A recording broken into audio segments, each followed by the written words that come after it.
Anyway, we got our food. We got some eggs. We got some eggs. And Annie was just telling me that a crow pet is in the future. Crow friend. Oh, crow friend. Right. Not a crow pet, a crow friend. Because there's a difference. All right. Tell me more. Well, I just think that one is autonomous. The crow is autonomous. And one has different connotations, you know. Right. Holds a different meaning. A crow pet. Yes. Versus crow friend. Right. And what would you do with your crow friend? Would like be goofy and silly and write songs together. And... Do you think crows are goofy and silly? Oh yeah. Oh, yeah. You don't? I don't know. Maybe not. I guess I don't really think of a crow as goofy and silly. So goofy, so silly. Mischievous. Lovable rascal. Okay, I can see it. Go on. They play pranks on people, and they all communicate with each other. Like yesterday, I was communing in the graveyard. And as you do. As one does. I was meditating, so I was listening more intently, and I heard all the crows fluffing around the leaves, getting their morning breakfast. They were all doing it at the same time. They're like, they're all kind of like little chats here and there. Yeah. And then all at the same time, they were like, caw! And they all leapt off the ground and flew to another spot. And they were like, caw! And they were speaking to each other with such fervor, and they're just so smart, you know. They communicate, they remember things, if you talk to them, they will, and you give them treats, they'll bring you treats. Aww. You know, treat for treat. And that seems like an autonomous friendship. That seems mutual. Whereas a pet, right, that means that I'm taking care of you and you need to be taken care of. But crows, they don't need to be taken care of. Yeah. They don't need me. Right. At all. But, you know, I need them. Why do you need them? They're just the embodiment of freedom and angst. And angst. And I feel like that's what I'm about.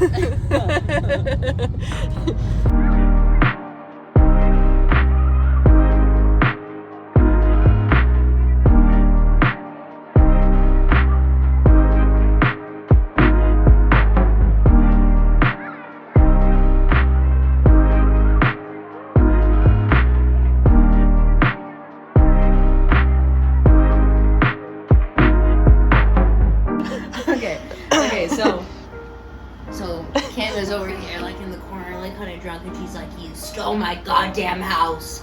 And then Kyle is over here, and she's like, "Kim, that is not true." She was like, "Kim, you are a liar and sick and an alcoholic." And everyone's like, "Oh shit!" And she was like, "Oh yeah, oh."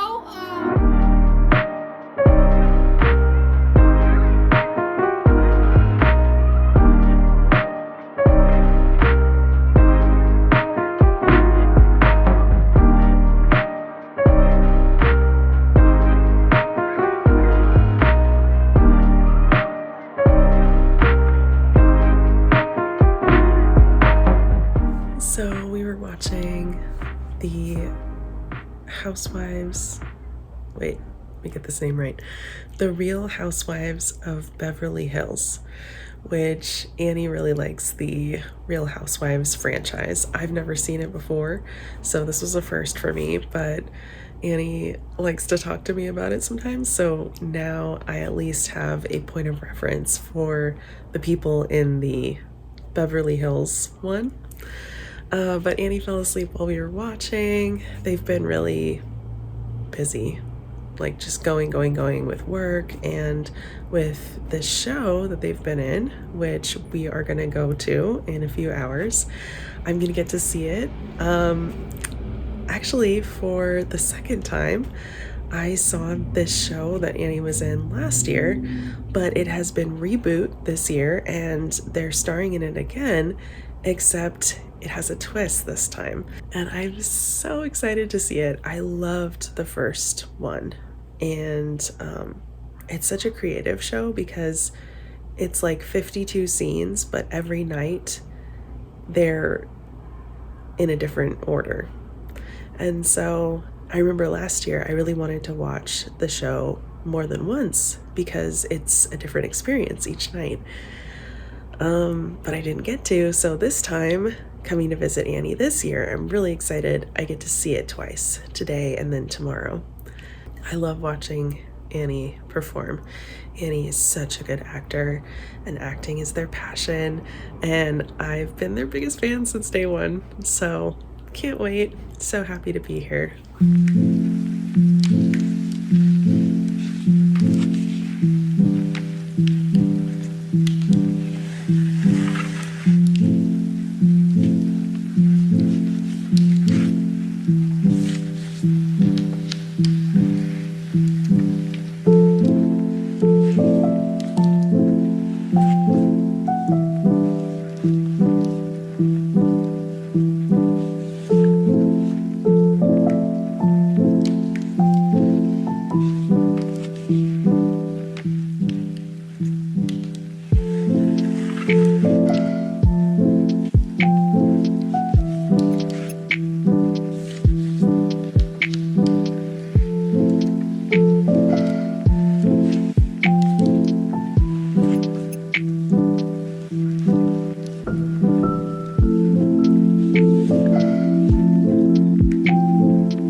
Hello.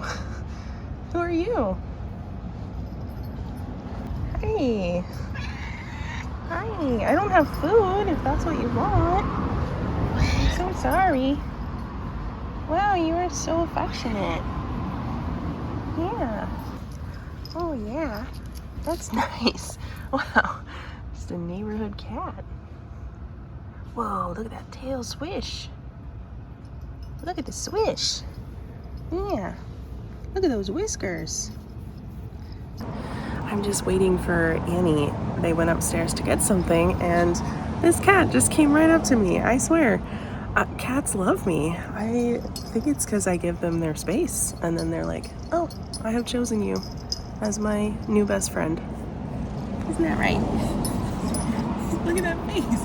Oh, look at that. Look at that kitty. Oh, ow, ow. Oh, okay. And we're done. It's breakfast time. The gorgeous Annie. And Ellie here. That was me. Cheers. We got an egg and cheese sandwich. I wasn't ready for all the choices I had for the cheese, but I went with pepper jack. Same thing for the bagels. Didn't know what to get, but I ended up getting whole wheat. So give this bad boy a try.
Why do I think that is?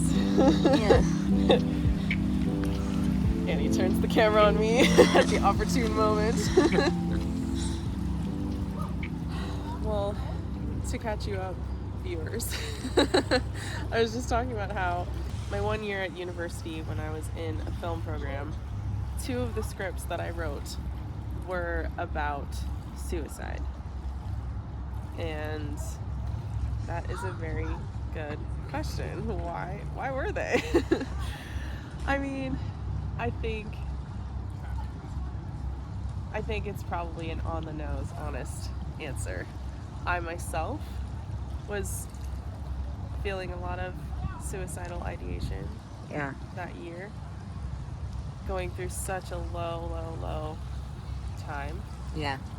And I think I had family members that I loved dearly also struggling with it. And so I think it was on my mind a lot. I was really worried that me or someone I loved was gonna leave the earth and I would lose them. And I think it's actually kind of really cool and powerful that I was able to process those feelings in that way by making, well, one was a film that I made, and then one was a script that was chosen for someone else's project. Annie's always trying to get me to get back to my filmmaking roots. Talk more about that, Annie. Well, I just feel like what are we doing right now? We're filming footage for you to make a video, a movie, a mini documentary. So, yeah, I just feel like it's in so much that you do, you know? It's in so much, like your passion, it comes out, you know, for filmmaking, for directing, and you're really good at it. So, yeah, I don't get it. I don't get why we're not doing that already. I don't get it. Like, why? Yeah.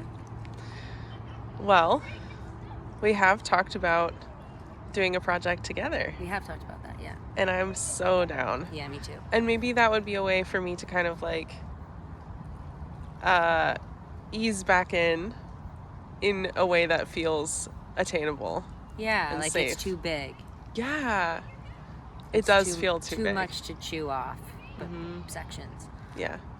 That's good information. Yeah. That's good to know. Yeah. That is something that I realized today, actually. I had like a little mini epiphany this morning, and I shared it with Annie right away. That I think the reason why I love vlogging so much is because it does feel like making a mini movie, like a documentary. Sometimes it even feels like I am directing, like even though it's not scripted, like when I'm getting my B-roll, when I'm getting my establishing shot, you know, I just, it's exciting. It's just like, what a good establishing shot. Yeah. It's storytelling. Yeah. Yeah. And I think that's vlogging. I feel like YouTube has been a way that I have slowly been inching my way back towards my original One true love? Yes. Cool. Yeah. Well, that's exciting. Is it not? That's exciting. Aren't you excited? I am. Me too. I am. Yeah. It was interesting to talk to your friend yesterday because he was asking me a lot of questions about what I was into filmmaking wise. And for many years I just couldn't even talk about it. I just had to minimize it so much and just be like, oh yeah, it was just a thing that I was into in my childhood, and like, you know, I was in a film program for like a semester, and then that's it. Don't really do that now. It's not really, you know, other things. I'm busy with other things. Yeah, I know. I know you know, because we've been discussing this for years. Well, okay. How about you, Annie? What was the way that you were able to find your way back to your one true love, acting? Because I feel like there was a time where you also Yes. shunned the path. Yes, and I definitely know that that lie that we tell ourselves, like, oh yeah, no, I'm so over that, like, no, I don't do that anymore, you know. Yeah. And so it is familiar to me. I know exactly what that feels like, and it's the death of a dream is there's nothing worse. I don't know, there's no worse hell than that to me. Like, what is life about if not to live our deepest desires, or at least attempt to? And if not, then what the fuck are we doing? Yeah. What's the point? So I think I really had to hit rock bottom to be like, yeah, okay, this is not gonna work. And as I was crawling out of rock bottom, it organically came back, you know. Yeah. Because the first play that I got back into was gifted to me. I didn't audition for it. I was cast just because Ted wanted to cast me, and that was a total, you know, gift. But I was in those spaces, you know, and that was part of crawling out of rock bottom, was getting into spaces that I was actively avoiding for a long time. Yeah. Out of fear and imposter syndrome and shame and, like, you know, an innate like belief that I don't really deserve it. How do you, like, when you do feel those things come up, like feeling like you don't deserve it and fear and stuff, like, what keeps you going? What keeps you committed? Well, I feel like when I'm, like, in a show or I'm doing something that I love, like a project that I love, I'm the best version of myself. So it's kind of addictive. And even, like, on Friday, I went home from a show and I was like, I like, had the thought of, like, oh, I don't know if I love doing this. But it was, like, so not true. It was just like I was exhausted and really tired. And so it's like making intentional time. It's a relationship, you know? Like, it's the same thing about love. It's an action and a feeling. The feeling's there to keep you with the actions, knowing that the feeling's going to come again. Yeah. I really relate to what you're saying. I think I've experienced that on a smaller scale over the last, like, 4 months that I've been doing West Coast swing dance. Yeah. Because I will say, you know, I've been very consistent with it. Yep. Over the last 4 months. Like, I'm going on month 5 now, and, like, I've never missed a week except for 1 week that I was really sick. Yeah. But otherwise, like, I've gone at least once every week, sometimes twice. Couple weeks in the summer, I went 3 times. And after that kind of repetition, like, it does get exhausting sometimes. It also gets, like, a little boring or a little monotonous. Repetitive. It gets repetitive, yes. And the mundane. sort of shininess of that initial, like, finding something new wears off. But it has been so rewarding to just continue to show up and to be, like, committed to that. Yeah. To say, no, like, I actually really love this, and it's brought so much to my life in such a short amount of time. Not just the love of the dance, but, like, the community that I've found, and even just, like, being able to, like, practice my social skills and things like that. And so, like, there have been, I would say, like, every 4 weeks or so, there's, like, a week that just, like, feels off, you know. Yeah. Like, I'm really in my head, like, my dancing feels off. Yep. Like, whatever, I'm overthinking everything.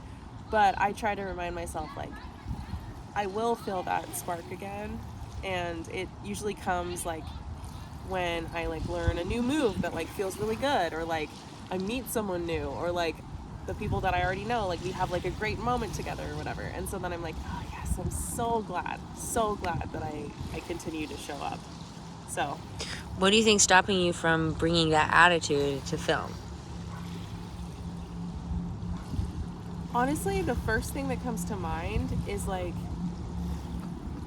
I think I've been telling myself this story Yeah. about film for a really long time, that I don't have the time or the resources Yes. to do it. I know that story. Because like it's like I have such a hard time like thinking about like starting small. It's like my brain just goes to, well, obviously, like, I'm traveling the world for like 6 months at a time, and like, who can do that? Like, I have a kid, and I have rent, and I have bills, and like, and I know that there's like a lot in between the traveling for 6 months and the, you know, taking one film class at a community college. But I think, yeah, maybe it's like, maybe there's also some like fear of like being like a little baby beginner, but like a 33-year-old baby beginner. Which is like so younger than a lot of directors who, when they start, you know? True. And I think, yeah, like, it has really blown my mind, honestly, in the last 4.5 months, the amount of people I've been able to meet through this dance community. And like, I'm developing like close friendships, which is like mind-boggling. Like, I did not have those 4.5 months ago. And so I think that you're probably right, Annie, that if I took, let's say, an intro to film class oh, are they a little smug? Not me. Never. I'm sure I would meet people, and I'm sure that, you know, little projects would spark out of that, and like, oh, the places I would go. Oh, the places you would go. It's scary. I know. It's scary. I know. Yeah. I think what I'm admiring about you so much these days is your commitment to doing it scared.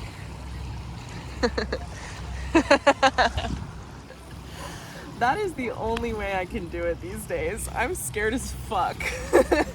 Yeah. Yeah. And that is valid. Yeah. Yeah. Not to get too much into it, but going through a divorce, one of the scariest things I've ever done. Yep. And doing it scared was the only way to do it. Yeah. So I think that showed me that I can do a lot more. Yeah, like scared. if you're waiting to do something for when you're not scared, it'll never come. Yeah. You'll never do it. Yeah. Not you, but people. People, yes. People.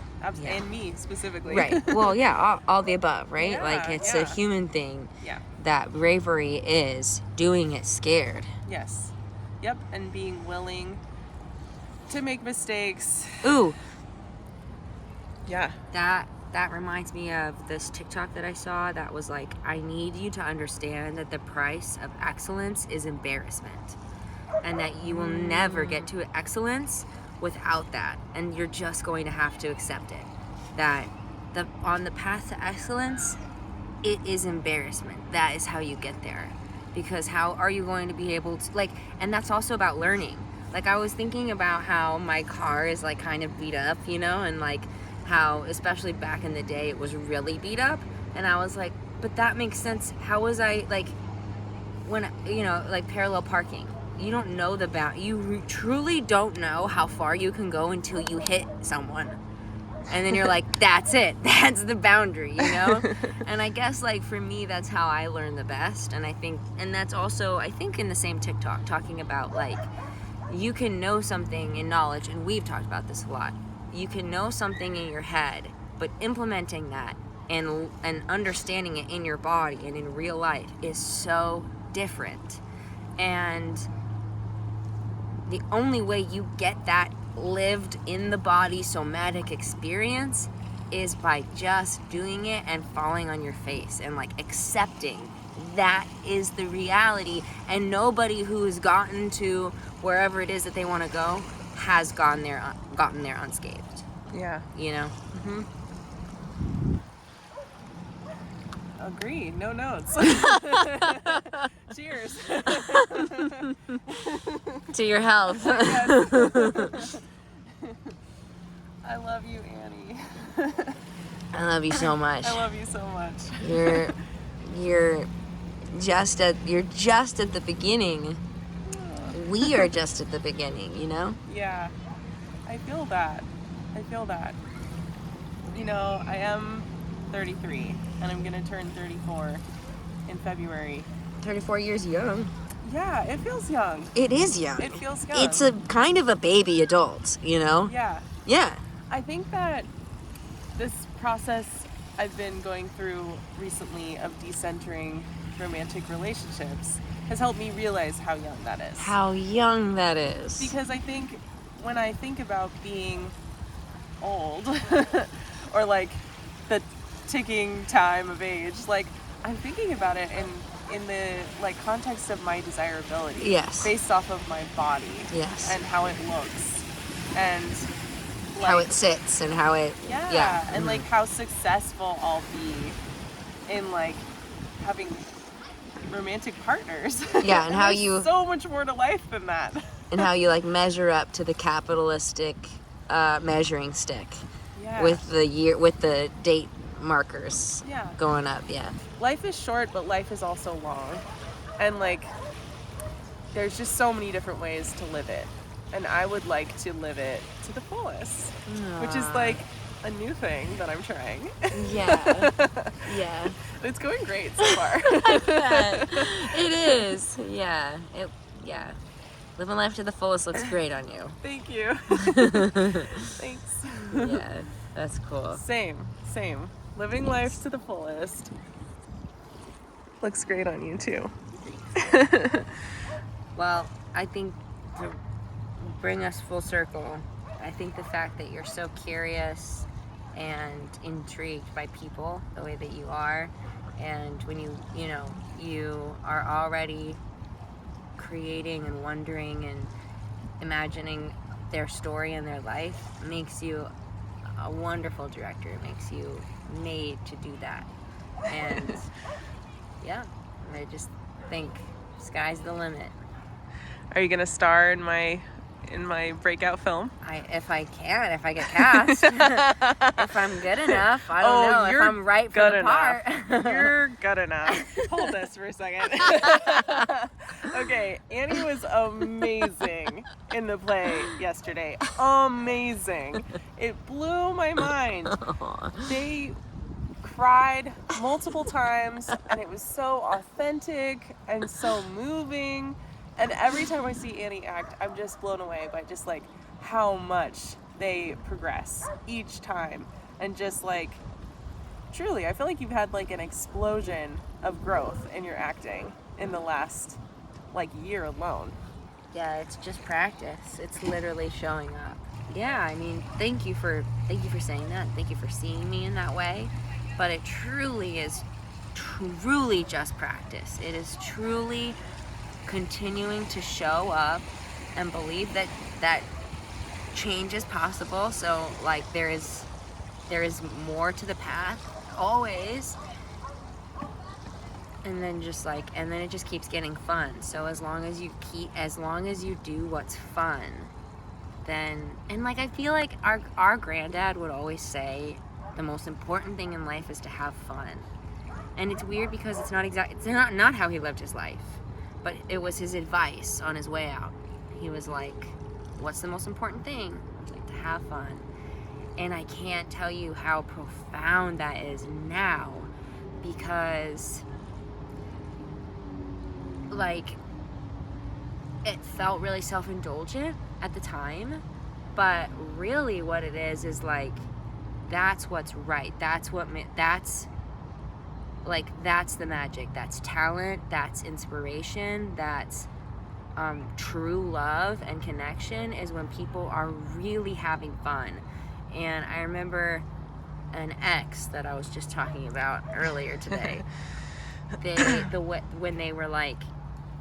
When we were first dating in the first couple of months, they were like, "You are so fun. You're so fun." And I I remember being like kind of insulted because I was like, I'm complex. What do you mean I'm fun? I'm riveted with pain and trauma. What do you mean I'm fun? But I'm realizing, and also the person that I'm in the play with, I have the most fun with her. She makes me cry because I'm laughing so hard, and it's just the best. And I'm realizing that having fun is the most important thing. It is the purpose, I don't know, of life. You gotta go. You gotta get to your play. Yeah. Speaking of. Any last words? I love you so much. I I'm love so happy you. to be here with you. You're one of my favorite people in the whole wide world. Same. Thank you I love for being you. Thank you for being you. Shucks. I have a cat. Are you allergic to cats? No, not at all. Do you like cats? Oh, yeah. Well, and dogs. And I have to warn you, my apartment is kind of messy. Oh, that's fine. I live in a mess all the time. Okay. Okay, great. Oh, this isn't a mess. I mean, if you think that this is a mess, you should see my place. Yeah, it's just I haven't had a chance to clean it in a couple weeks. It's a really nice place. Thank you.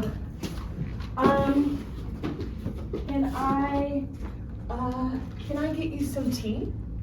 Oh, yeah, that would be great. Okay. Thank you. Okay. You can take a seat, look around, do whatever you want.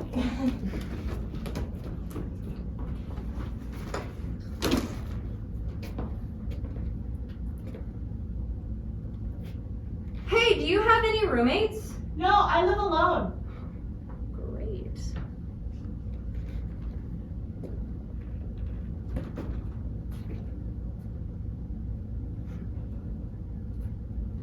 Oh. I put the kettle on. Great. Do you want to listen to some music? Yeah, totally, sure. Cool.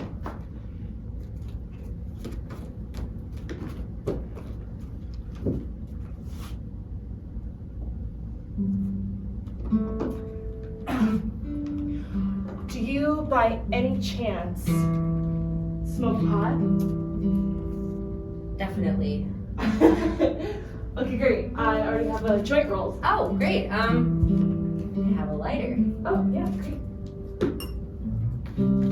You wanna sip? Oh, sure, yes. Here, you first. Oh, okay.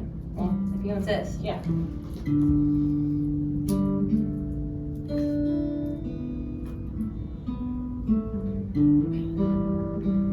Wow.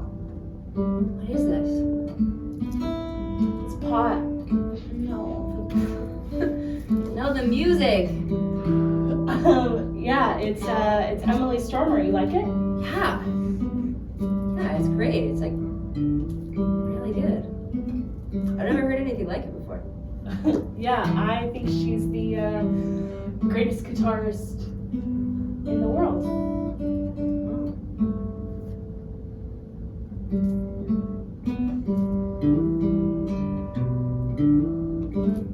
Oh, I'm okay.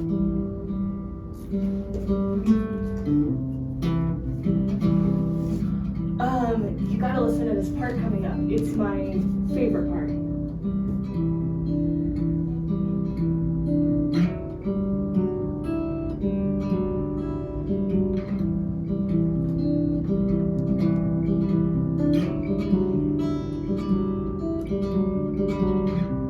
Would you mind terribly if I gave you a kiss?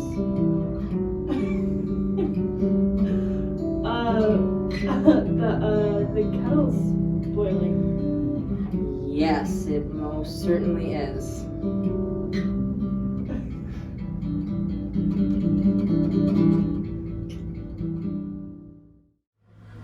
Okay, give me a little tutorial on how to lead.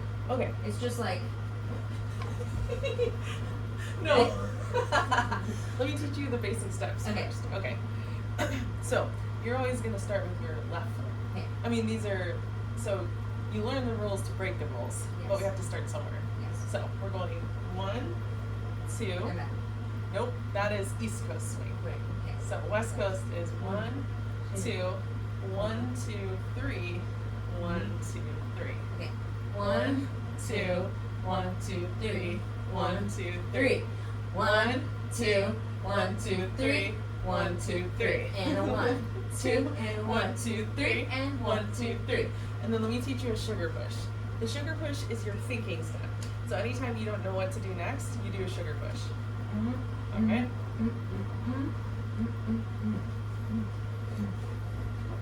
Nice, yeah.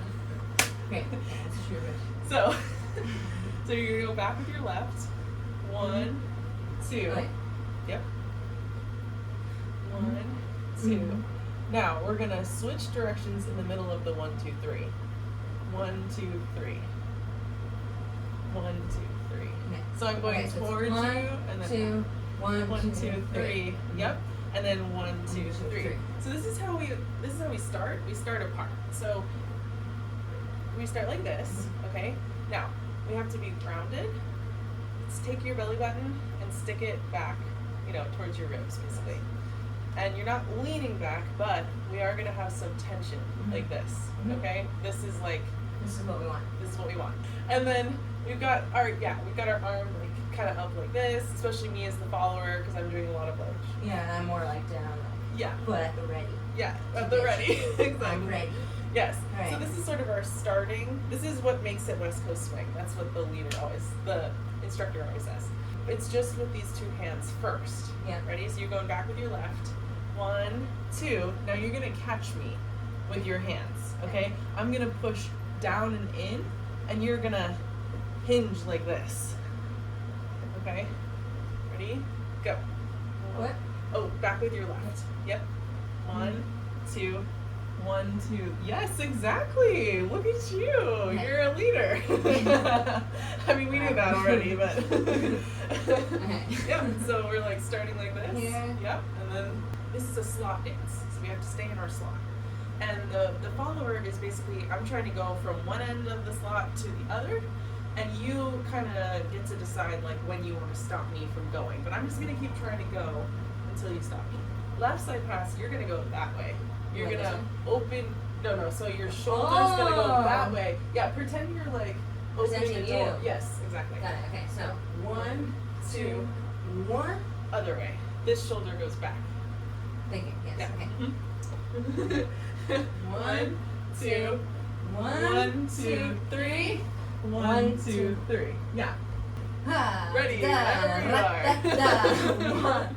Oh wait, backwards. Yeah. Ha, da, ha, da, da.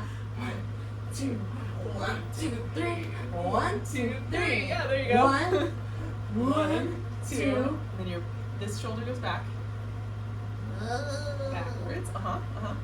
And then you're gonna you're actually gonna step to the side 1, 2, like that. 3. You're gonna And I'm going 1, 1, 2, 2, 3. 3. Yes. And then you're stepping back into the slot. 1, 2, 3. Right. But not with your foot in front of you. Yeah.